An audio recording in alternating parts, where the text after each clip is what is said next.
Good evening. Eric Michael Kapp, Burbank resident, parent, and part-time blogger over at iloveburbank.com. I'd like to begin with a short video, if you could roll the tape. It started with a divorce, and when he left, we were facing foreclosure. So, of course, there comes a time when the bank asks you to leave. I lost my job. I had no resources whatsoever, so I couldn't find a job. That led me to get evicted from my home. Lost most of the things that I got, and I was out on the streets with my family, living in a van, going from shelter to shelter. I was laid off my job and didn't find employment soon enough, so I lost my apartment and needed a place to go. Well, of course you worry about how are you going to take care of your family and what are you going to do and where are you going to go, and you have 1,000,001 worries, so everything is hard about it. Well, I got a divorce, or I got a separation, and I wanted to move to start over, but I couldn't get my deposit back unless I was out of the place. And I needed that deposit to give to a new place, and then things didn't work out, so we had to start from scratch, so we didn't have any place to go. And I asked God to help me, and that this number I was about to call was going to help me, so I did call.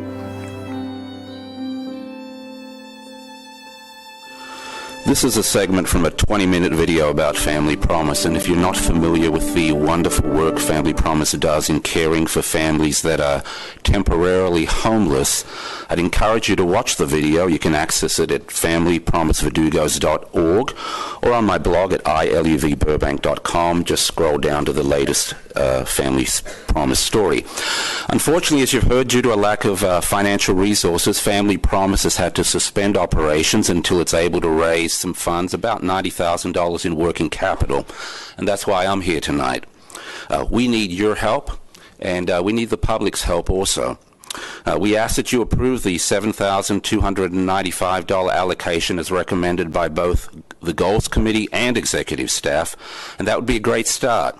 But we need much more help. So I'm asking the Council to consider a one-time budget allocation from your proposed projected budget surplus to help this critical program resume operations. Anything that you can contribute will be greatly appreciated. The City of Burbank has a rich history in supporting the various non-profits in the community who provide much-needed services the city itself is unable to provide. Just recently, you approved over $270,000 per annum to FSA and the Boys and Girls Club. And we're not asking for that much, just one-time funds to help reopen the doors sooner rather than later. I hope and pray you'll consider this request, and while I appreciate there are many needs to be met and not enough money to meet them all, nothing is more important than to care for children and families who are homeless, that they might have a safe place to sleep, food in their stomachs, a place to shower, wash their clothes, store their belongings, look for work and housing, and that's what Family Promise does. On to my next topic. One of the faith-based groups that supports Family Promise is First Presbyterian Church of Burbank, just up the street on 5th and Olive.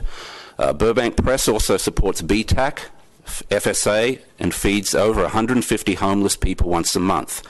The Travis Weaver Center provides much-needed daycare and after-school care. We have wonderful children's, youth, and families ministries, and a brand-new state-of-the-art sanctuary for worship. Now, if you could cut to that slide, perfect timing. Saturday, we are having an open house where the community can come and tour the new campus and learn about all these various ministries. The event will take place just after Burbank on Parade from 1 o'clock to 3 o'clock and will be followed by a special performance of the children's musical, Here Comes Peter Who, which my daughter and her friends have been working really hard on. So please join us. There'll be music from our church choir and worship band, refreshments. It's all free.